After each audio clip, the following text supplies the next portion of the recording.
What we're going to be talking about next is marriages. Marriage. Sorry.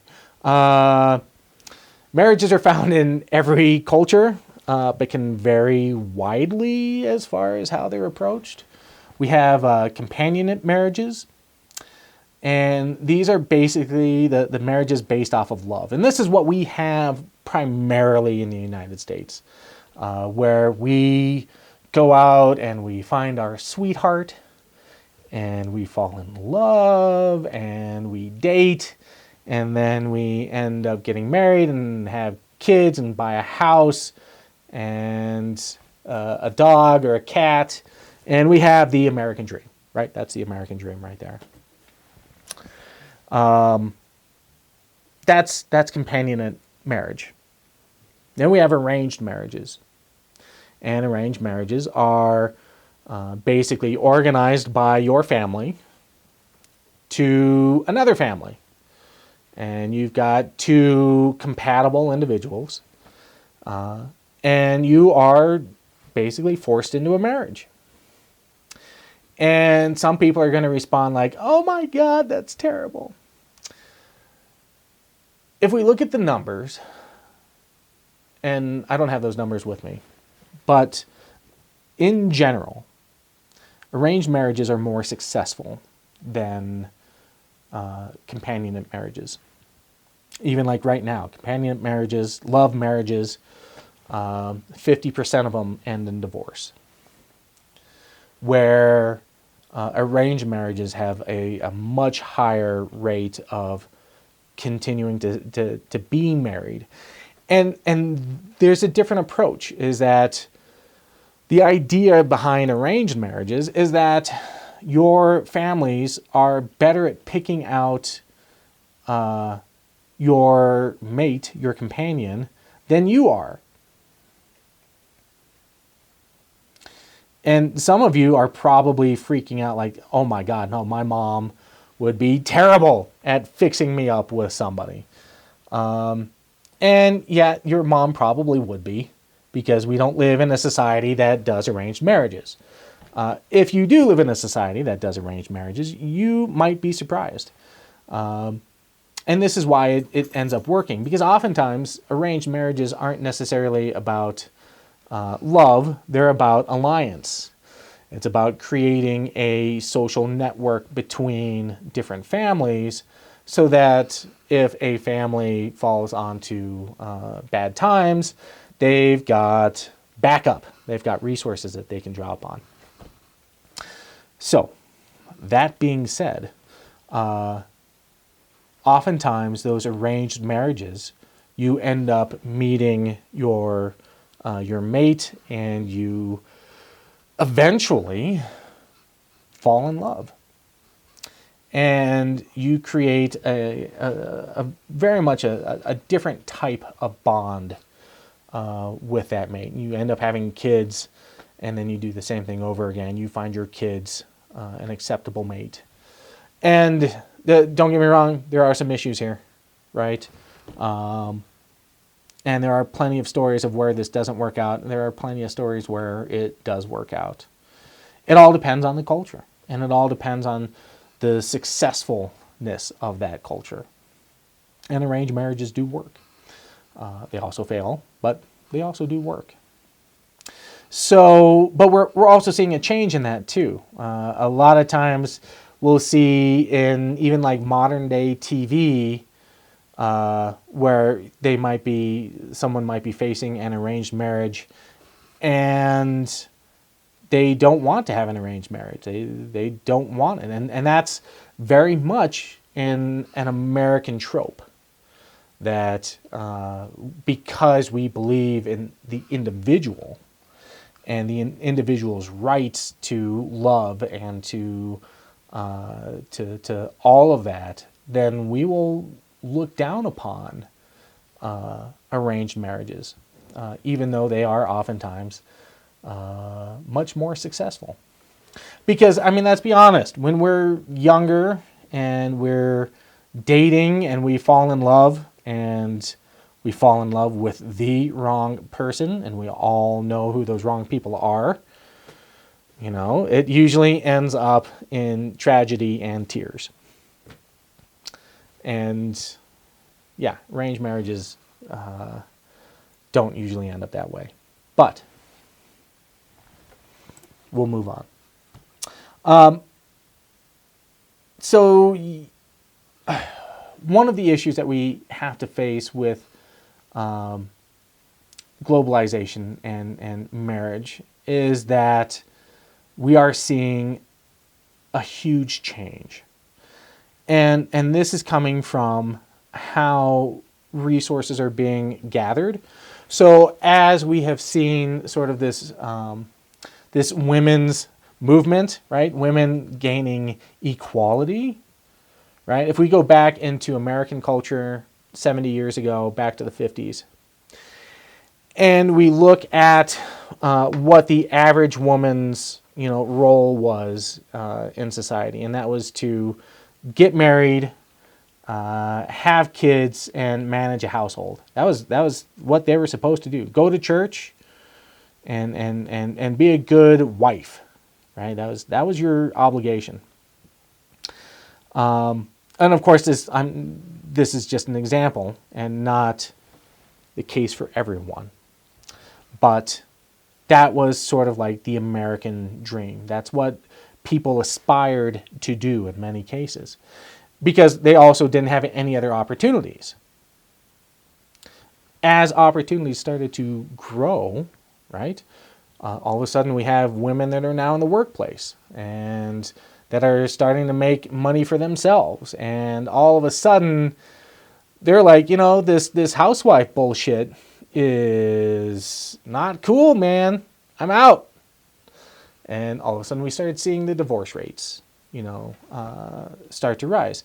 And a lot of it was initiated by women, because now women could do so. Now women could go out and get bank accounts without their husband's name on it. Now imagine yourself right now as a young woman who went to the bank because you wanted to open up your own checking account. You're, say you're early 20s, maybe mid 20s, and you're like, I need my own bank account because I've got a job and I need to manage my own money. And you walk into that bank and you sit down with a clerk or a bank manager, and you're like, I would like to open an account. And they look at you and they say, okay, well, where's your husband? And you're like, wait, what? Well, you have to have your husband sign off on your bank account. And if you don't have a husband, if you're not married yet, then you would need your father's permission and your father's signature on that account. This was the case for my parents, right? My mother experienced this. This is not that far long ago, where you would actually have to have a male go in with you if you wanted to open an account to sign off on it. And it would also be their account, right? It wouldn't just be your account. Their name would be on the account too, so that if you were earning money and putting that money into that account and they wanted to take that money out, they could absolutely do so. You can see why there's problems here. So, coming in a very short amount of time, we have changed dramatically, right? A lot more freedoms, a lot more opportunity. Still a ways to go. So when we look at this stuff as researchers, as anthropologists, we can start to make certain assertions about a community, depending on how the rights and responsibilities of a family might go. So if you've got a family where, let's say it's a patriarchal society, and you've got a daughter that wants to open up an account at a bank, but has to have your signature as a father to go in and sign her up, how much individuality does she have? How much control over her own destiny does she have? And you can start making observations about how this community is structured and how each individual might have different rights and responsibilities, or lack of rights in this case. So it's really important. This is why kinship is so important to understand, is what are those responsibilities within the families. So as we continue with marriages, there's a lot of different ways that people can become married, right? We have monogamy between a man and a woman. In this case, monogamy is sort of considered to be between individuals, right? One individual with another individual, taking out the sexual orientation or gender orientation that we might be looking at. Monogamy is between one person and another person. Now, depending on your religious beliefs, you might see monogamy as being between one man and one woman. And so culturally, we have to recognize that this is how it's both believed and contested, right? Because we talk about culture as not only a series of beliefs and norms and ideologies, but how it is also contested within itself. So we see monogamy as being not only in the traditional sense of being between a man and a woman, but also in a more recent approach between two individuals that identify as however they identify. We have serial monogamy, which is when one person might have multiple marriages in succession.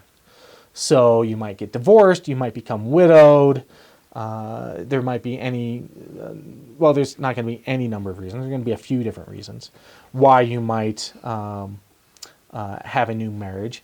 And if we look at American culture, this was frowned upon for a very long time, at least if you were a woman. If you were a guy and you became widowed, then it was expected of you to marry again. If you were a woman and you got widowed, you were, sort of out of luck, right? Not a lot of men wanted to marry someone that is a widow, might already have kids, that was more responsibility, and she might become an old maid or have to move back in with her parents, and that could be an issue. So if we look at how societies are organized, especially when it comes to marriages and those marriage practices, we can see how they sort of deal with these arrangements. If we look at polygamy, this is where one man might have multiple wives. And if we look at communities like the Mormons, who are not so much, it's kind of dissipating. Polygamy is not as favorable as it used to be within the Mormon church, and in some cases is outright not supported, but there are still many members of that religion that continue the practice. We have polyandry, where one woman might have multiple husbands, and there are a few communities that do this, not a whole lot. So it's a little bit more rare. And then we also have like homosexual marriage, and that I think is becoming probably more acceptable when we talk about monogamy in general. And this is just when one person marries another person of the same sex or gender. So, it's. I think having this as even as a separate thing, maybe not even it might not be as important as it used to be because we're changing sort of the definition as how people are becoming married, and especially as it is becoming more and more legal to do so, right? So it's still, fascinating to see how these social changes are taking place in our society, in our communities, and finding what's appropriate and what isn't appropriate within the society, and how we're continually having it contested, right? Some communities don't feel like you should be able to marry whoever you want based on your gender or your sexual preference. And I mean, as an anthropologist, my concern is to understand why. As the brother of a fantastic sister who married another woman, my stance is that people should marry whoever they feel that they want to marry. If they fall in love with someone and they're the same gender or sexual orientation, by all means, be happy. That's my personal take. So understanding that marriages come in a lot of different varieties.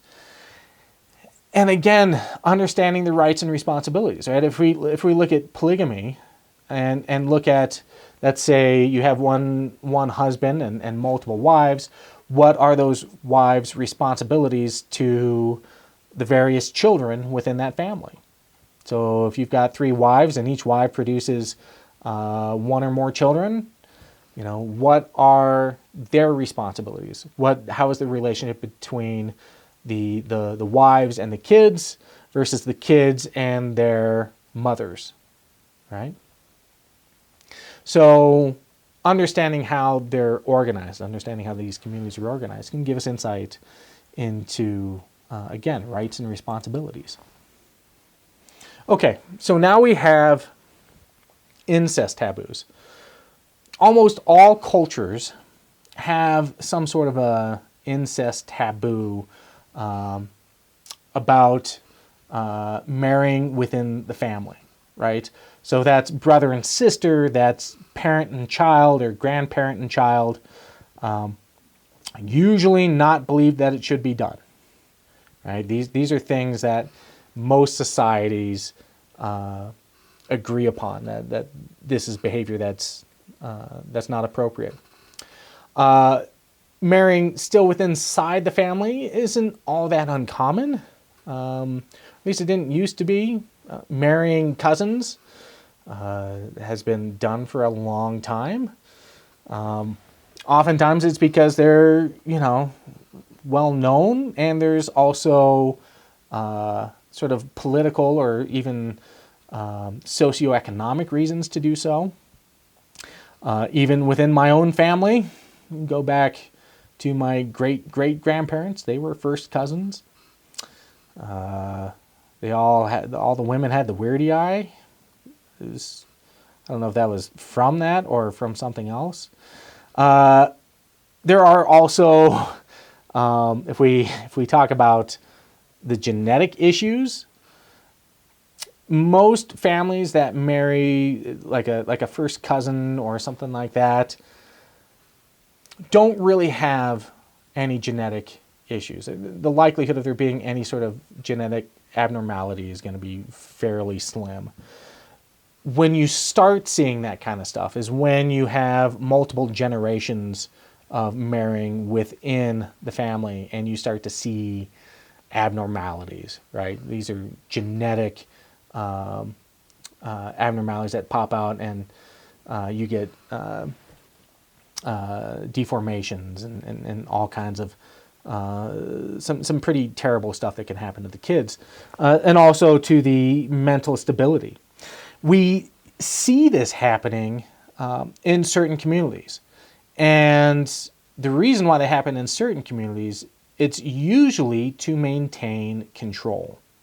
What do I mean by maintaining control? Okay, so if we look to, let's say, Europe. If we look at the these different dynasties of kings and queens, and how they would get married to each other. The thing that they would do is they would marry within other kingdoms that they were oftentimes already related to, because previous generations had also married into those kingdoms to create peace and to create alliances between them. Well, what would happen is you do that to make sure that your family maintains power. We do that here in the United States to a certain degree. And what I mean by that is that if we look at some of the hierarchical communities, right, that 1% of people up there, the wealthiest of the wealthy, they have a tendency to marry within that group. Okay. If we think about, what's his face, Prince Harry, and I can't remember her name, but sort of how they abdicated his position and then left. They're living in Canada now. And why that was such a big deal, right? He was leaving, essentially like the royal family and marrying someone from outside of his socioeconomic standing. And this is actually a big deal. And a great example of how people will sort of marry within their close-knit status, and what sort of issues you might find in that. So yeah, this can be an issue. Now, if you do have specific genetic traits and you're marrying within the family, yeah, they will start to come out and they can be pretty bad. But it doesn't usually happen within like the first generation. If you marry your first cousin, you're probably going to be okay. I just wouldn't tell anybody. When we do marry, there's a couple of ways that we do so. We have exogamy, which is marrying outside of your sort of immediate community. Okay, that's marrying outside of your family, your clan, marrying outside of your immediate group. And that's to help sort of create those alliances outside, but also keeping the genetic pool open. Then we've got endogamy, and that's marrying within your socioeconomic group, your immediate clan. Okay. Because we also have in the United States, we practice kindred exogamy. And what that means is that we do end up oftentimes marrying people that sort of fit our socioeconomic, our cultural, our racial, our ethnic identities, but not within our clan. Right, our immediate family group. So, and that's why we find that a lot of people they do marry within their race, within their ethnicity, and that's because we find comfort in marrying people that look like us, sound like us, talk like us, have the same values, religious values, all of that stuff. So,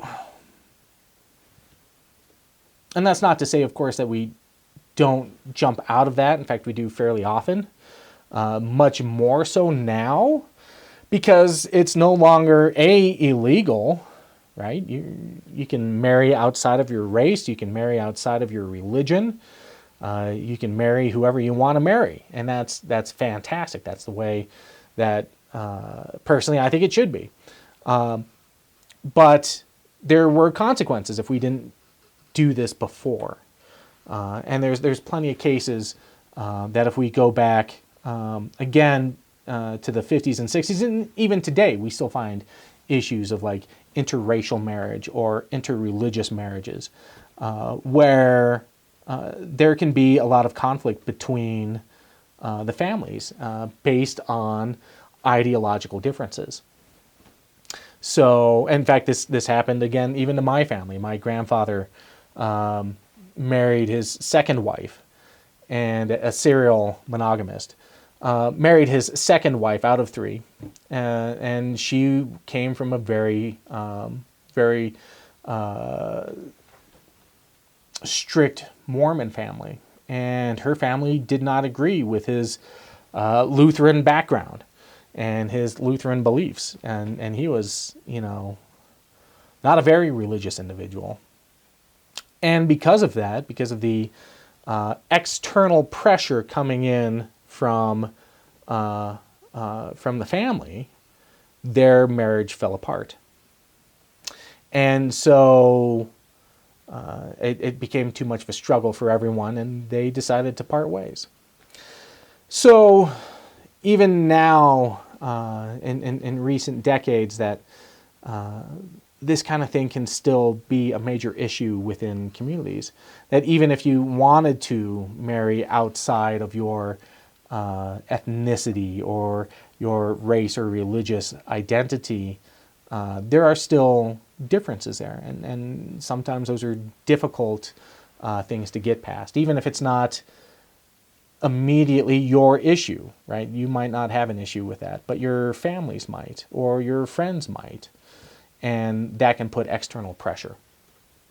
And that's why we still sort of practice this kindred exogamy, that a lot of people will seek out folks that look like them, talk like them, believe like them, and have those kinds of marriages, because it eliminates a lot of extra issues that they might face.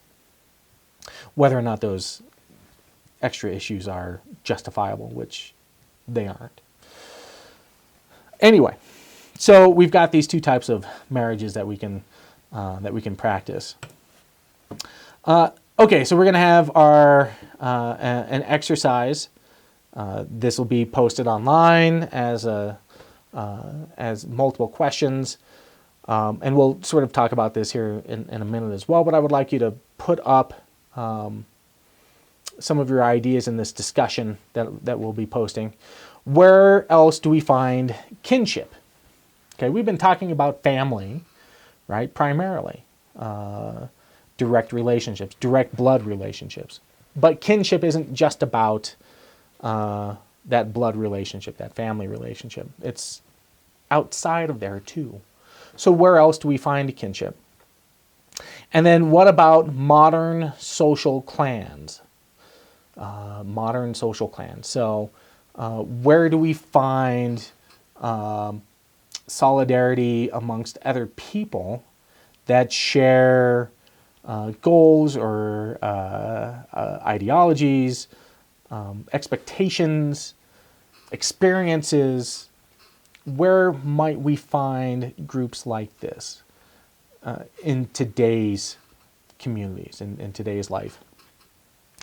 Which can even become even more important when we think about where we are now, especially being in a pandemic situation, where online becomes much more important than in person. So what I want you to do is take a few minutes, think about this, write something down, and then continue on into the next portion of the lecture. Okay, we'll see you in a few minutes.